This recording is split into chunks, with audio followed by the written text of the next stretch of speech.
ഇന്ന് രാവിലെ മുതൽ അതിശക്തമായ മഴയാണ് എല്ലാ ജില്ലകളിലും ഉണ്ടായിരിക്കുന്നത്.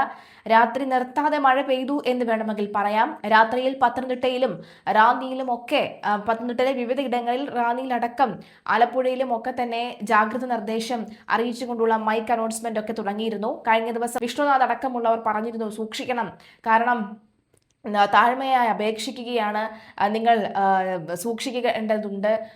അതുകൊണ്ട് തന്നെ നിങ്ങൾ കഴിയുന്നതും മാറി താമസിക്കാൻ പറ്റുന്നവരാണെങ്കിൽ മാറി താമസിക്കുക എന്ന് തന്നെയാണ് പറഞ്ഞത്.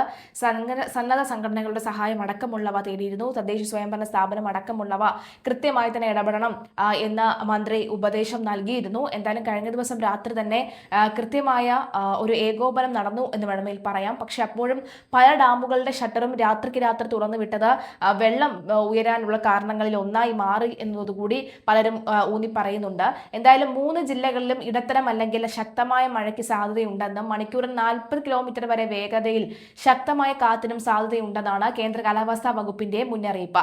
അതിനിടെ പത്തനംതിട്ടയിലെ മലയോര മേഖലയിൽ ജാഗ്രതാ അനൗൺസ്മെന്റ് തുടങ്ങിയിരുന്നു. പത്തനംതിട്ടയിൽ മിന്നൽ പ്രളയ മുന്നറിയിപ്പും നൽകിയിരുന്നു. കക്കാടാറിന്റെയും പമ്പയാറിന്റെയും തീരത്ത് താമസിക്കുന്നവർക്കാണ് മിന്നൽ പ്രളയ മുന്നറിയിപ്പ് കഴിഞ്ഞ ദിവസങ്ങൾ നൽകിയത്.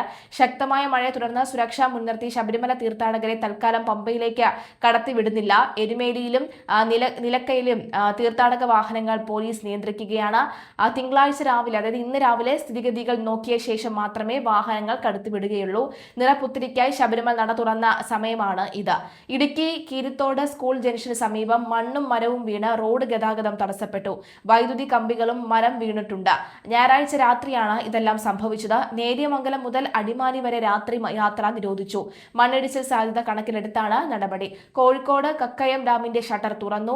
കുറ്റിയാടി പുഴയിൽ നിലവിലുള്ള ജലനിരപ്പിൽ നിന്ന് ഏകദേശം 30 സെന്റിമീറ്റർ മുതൽ 150 സെന്റിമീറ്റർ വരെ വെള്ളം ഉയരാമെന്നാണ് മുന്നറിയിപ്പ്. സംസ്ഥാനത്തെ ഒട്ടുമിക്ക ജില്ലകളിലും രാത്രിയും തോരാ മഴ തുടങ്ങുന്നതിനാൽ തന്നെ ജനജീവിതം ദുസ്സഹമായി. കനത്ത മഴയിലും കെടുതികളിലും പെട്ട് ഇന്നലെ 6 പേർ കൂടി മരണപ്പെട്ടതോടുകൂടി ആകെ മരണം 15ആയി ഉയർന്നു. ഇതിൽ 11 മരണങ്ങൾ മാത്രമാണ് ഔദ്യോഗികമായി സ്ഥിരീകരിച്ചിട്ടുള്ളത്. തിരുവനന്തപുരത്തും കൊല്ലത്തുമായി കടലിൽ വെള്ളം മറിഞ്ഞ് കാണാതായ 4 മത്സ്യത്തൊഴിലാളികൾക്കായുള്ള തെരച്ചിൽ തുടരുകയാണ്.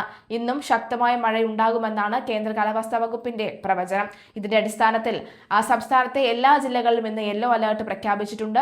സംസ്ഥാനത്തുടനീളം തുറന്ന 273 ദുരിതാശ്വാസ ക്യാമ്പുകളിലായി 7674 ആളുകളെ പുനരധിവസിപ്പിച്ചതായി മന്ത്രി AP അനിൽകുമാർ അറിയിച്ചു. മഴക്കെടുതിയിൽ ഇതുവരെ 30 വീടുകൾ പൂർണ്ണമായും 293 വീടുകൾ ഭാഗികമായും തകർന്നു. കഴിഞ്ഞ ദിവസങ്ങളിൽ വെള്ളപ്പൊക്കത്തിൽ പൂർണ്ണമായി മുങ്ങിയ പത്തനംതിട്ടയിലെ റാന്നി, കോട്ടയത്തെ പാല, ഈരാറ്റുപേട്ട തുടങ്ങിയ സ്ഥലങ്ങളിൽ വെള്ളം ഇറങ്ങി തുടങ്ങിയിട്ടുണ്ട്. അതേസമയം അപ്പർ കുട്ടനാട് മേഖലയിൽ ജലനിരപ്പ് ഉയരുന്നത് ആശങ്ക സൃഷ്ടിക്കുന്നുണ്ട്. എറണാകുളം, പെരുമ്പാവൂർ, കുറുപ്പുംപടി, മേത്തല, മാരോട്ടിക്കടവ്, കൊറ്റംകുളത്ത് ശനിയാഴ്ച രാത്രി വൻ മണ്ണിടിച്ചിലുണ്ടായി. കൂടാതെ കാസർഗോഡ് ചെമ്പോത്തുമലയിൽ ഉണ്ടായ ഉരുൾപൊട്ടലിൽ ഏക്കറുകൾ കണക്കിന് കൃഷിഭൂമിയാണ് നശിച്ചത്. ഒറ്റപ്പെട്ടിടങ്ങളിൽ ശക്തമായ മഴയ്ക്കുള്ള സാധ്യതയെന്നാണ് ഇന്ന് പ്രവചിക്കപ്പെട്ടിരിക്കുന്നത്. തുടർച്ചയായി മഴ ലഭിക്കുന്ന മേഖലകളിലെ ജനങ്ങൾ അതീവ ജാഗ്രത തുടരണമെന്നും അധികൃതർ അഭ്യർത്ഥിച്ചു. 11 ജില്ലകളിലാണ് ഇന്ന് അവധി പ്രഖ്യാപിച്ചിരിക്കുന്നത്. മഴ ശക്തമായി തുടരുന്നതിനാൽ തന്നെ പമ്പാ നദിയിൽ ജലനിരപ്പ് ഉയർന്നതായും അധികൃതർ അറിയിച്ചിട്ടുണ്ട്. സ്ഥിതിഗതികൾ വിലയിരുത്തിയതായി മന്ത്രിയുടെ നേതൃത്വത്തിൽ അടിയന്തര യോഗം ചേർന്നു കഴിഞ്ഞു. റാന്നി, കോഴഞ്ചേരി താലൂക്കുകളിൽ അതീവ ജാഗ്രത പാലിക്കണമെന്ന് ജില്ലാ ഭരണകൂടം നിർദ്ദേശം നൽകിയിട്ടുണ്ട്. അപകട സാധ്യതയുള്ള കൂടുതൽ പ്രദേശങ്ങളിൽ നിന്ന് ആളുകളെ സുരക്ഷിത സ്ഥാനങ്ങളിലേക്ക് മാറ്റിപ്പാർപ്പിച്ചു വരികയാണ്. ഡാമിന്റെ വൃഷ്ടിപ്രദേശത്ത് പെയ്യുന്ന കനത്ത മഴയെ തുടർന്ന് മൂഴിയാർ ഡാമിലെ ജലനിരപ്പ് റെഡ് അലർട്ട് ലെവലായി 190 മീറ്ററിൽ എത്തി നിൽക്കുകയാണ്.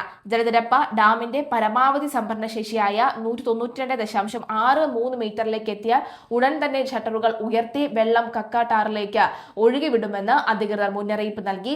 ഡാം തുറന്നതുമൂലം കക്കാട്ടാറിന്റെ പമ്പാ നദിയിലും ജലനിരപ്പ് ഉയരാൻ സാധ്യതയുണ്ട്.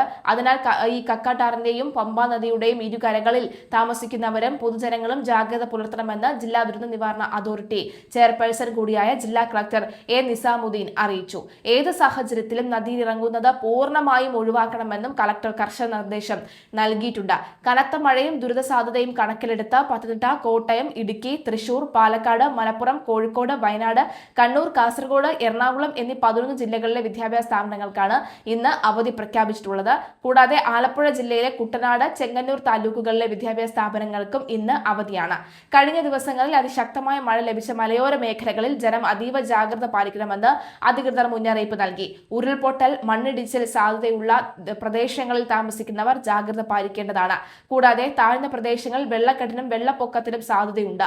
ശക്തമായ കാറ്റിൽ മരങ്ങൾ കടപുഴകി വീഴാനും ഇടിയുള്ളതിനാൽ പൊതുജനങ്ങൾ ജാഗ്രത പാലിക്കണമെന്ന് കാലാവസ്ഥാ നിരീക്ഷണ കേന്ദ്രം വ്യക്തമാക്കി. 11 ജില്ലകളിലും 2 താലൂക്കിലും തിങ്കളാഴ്ച അവധിയാണ്. എന്നാലും 11 ജില്ലകളിലും 2 താലൂക്കുകളിലുമാണ് എല്ലാ വിദ്യാഭ്യാസ സ്ഥാപനങ്ങൾക്കും അവധി പ്രഖ്യാപിച്ചിട്ടുള്ളത്.